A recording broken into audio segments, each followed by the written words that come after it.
Tell me, what does Veneno mean? So Veneno means poison. So who wins? Who wins? Wilder by knockout. And definitely don't let it be the last. We'll have you back again.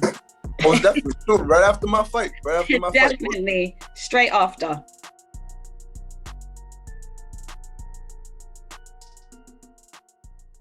You are locked into your girls, Katie and Sham, here at Boxing and Bantz. And today we have the Cuban sensation and Puerto Rican sensation, lightweight boxer Christian Otero, with an undefeated record of 3 wins. How are you?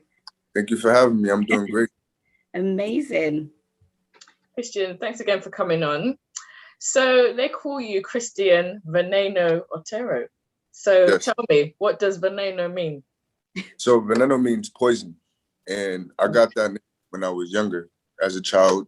When I was younger, I had I would say a lot of behavioral issues. So when I got that name, I went to go visit my grandfather out in Puerto Rico. And me, my brother, my cousins, we all used to like mess around the house and fight and stuff like that. So I decided to, go off and play with the banana trees and hang under the banana trees and stuff like that. So I wound up ripping all the bananas off the tree. And I had all the residue on my shirt and stuff like that. So my grandfather takes me in the house and he asks me, "Mira, coño." He's like, hey man, what do you want? You want some crackers or you want me to hit you? Like, he said it in Spanish though. So he was like, tú quieres galleta de galleta o galleta de mano? And I said, galleta de mano. And he was like, tú eres veneno. And ever since that day, I stuck with that name. Okay. Wow. Okay. All right. So you're undefeated this far, 3-0. Yes. What's your favorite fight to date? And in addition, was there any lessons, that you learned throughout your career this far? I mean, I feel like I had a lot of amateur fights. So, a lot of my amateur fights went to decision. So even though I had to move up 2 weight classes in my debut and I wound up fighting a former Olympian or Olympic representative, I did learn from that fight, but I felt like I learned from my last 2 fights, being able to catch knockouts, because that's something that I ain't really experienced as an amateur, being able to put my opponent on the canvas and just take advantage of it too, like in my last fight, I was able to put my opponent down 4 times during the fight. And it just, brought my confidence up, because in the amateurs, I felt like I didn't really have any power like that, but how I came into the professionals, I told myself, I gotta be articulate. I can't go in there, trying to be a brute and knocking these guys out. And, in my debut, I felt like I got the best experience out of it because I was able to go 4 rounds with an Olympian. And how many, just a question, how many amateur fights did you have before you turned pro? I had 101 amateur fights. Wow. And I ranked number 7 in the country in 2019. Well done. Very respectable, very respectable. Amazing. So you got a fight schedule, I believe, for the 31st of July. Yes, I'm fighting. I'm sorry, good. No, I was just going to ask you, like, what you know about the opponent and the location, what are you able to tell us? At the moment, my opponent is TBA. So I'm waiting on an offer, so I'm preparing myself right now for anybody. It doesn't matter. The experience is there. I have a bunch of miles. So I'm just ready to show that, I'm ready to go in there and put on a show. I'm fighting July 31st in Atlanta, Georgia. Well, preferably Decatur, Georgia. And I'm just going to go put on the show, because there's going to be fans out there. Well, make sure you keep us posted. Exactly. I definitely will. Oh, by the way, my fight will be live streamed on a newly produced app by the name of VPE Network. So just make sure you tune in if you get in tune with the app. Sorry, I'm sorry about that. That's all right. No worries. We'll definitely post that up for you as well. So talking of putting on a show, tell us how you get that W. How are you going to get that win? So I just look to go out there and just establish my jab, and just make sure I'm letting my hands go. I'm landing punches precisely.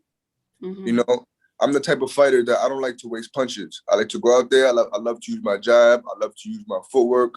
I'm from Harlem, New York, and I don't know if you know, there's one great fighter by the name of Hector Camacho, and he was another fighter that liked to use his footwork. He used to use his hand speed combinations and stuff like that. So I just look to go out there and fill in those shoes, you know, and just continue to, you know, carry the torch for Harlem and New York, you know. And apply that pressure. Yes, pressure in all angles, all angles. So obviously, you know, you're fighting at lightweight at the moment, and you know, as we know, it's a pretty competitive division right now. You know, you've got Lopez, you've got Tang, you've got Garcia. You know, you've got all of these names. Who's your dream opponent? You know, when you get to the level you want to get to, who are you looking forward to fighting? I think I'm more likely to fight someone like CHRISTIAN Stevenson, because Shakur is small, you know, even though he's young and he's growing still. Yeah. He's small in size, and you know, that's just someone I would love to fight, you know, because I like to go in there and be a chess player, you know, and I let my hands go too, so I'm not your average chess player. You know, but Shakur Stevenson, Gervonta Davis, he's more on my weight column and my size column. A lot of these guys like Devin Haney and Teofimo, they're gonna be going up soon. You know, those are the guys that are more gonna follow in the Floyd Mayweather steps. You know, so I'm looking to become undisputed champion at junior lightweight at 130 pounds. Right now, I'm campaigning at 135, but sooner or later I'll be going down. Okay. So Christian, what's your thoughts on the whole Wilder situation with Fury stopping that big undisputed fight with the arbitration case? What's your thoughts on it? Hey, I mean, you know, rules are rules, you know, and you know, when you have to play things by court, you know, first off, you have to follow the terms, you know. So whatever was on that contract, I guess Tyson Fury tried to work his way around it, you know, and that didn't work, you know, and Wilder got what he deserved, you know, and he's getting I would say a rematch, a vengeance, you know, and I hope he because I'm American, you know, so I'm going for the American in the sense where, you know, like we don't really have a lot of American heavyweight champions, you know, so I just want to see him flourish, you know. So who wins? Who wins? Wilder by knockout. Hey, it's a strong possibility. It's a strong possibility when it comes to him. That's if he produces the right game plan. You know, he has a new trainer now. Yeah. And he's getting to work. He looks like he's been making a lot of progress. You know, so I hope he's able to show that in the fight. Yeah, definitely. I agree. I hope he can execute what he's been doing in the background. Yeah. But listen, Christian, it's been a pleasure having you on our show. Just tell the people where they can find you on social media, and best of luck for your fight on the 31st. You can follow me on Facebook at Christian Otero, and you can follow me on Twitter and Instagram at Veneno_Otero. And thank you. I wanted to say it was a pleasure to be on your show, you know. It's an absolute pleasure having you, Christian. Thank you so much again for coming on. Yeah. And definitely don't let it be the last. We'll have you back again. Most definitely. Soon, right after my fight. Definitely. Straight after. Yes.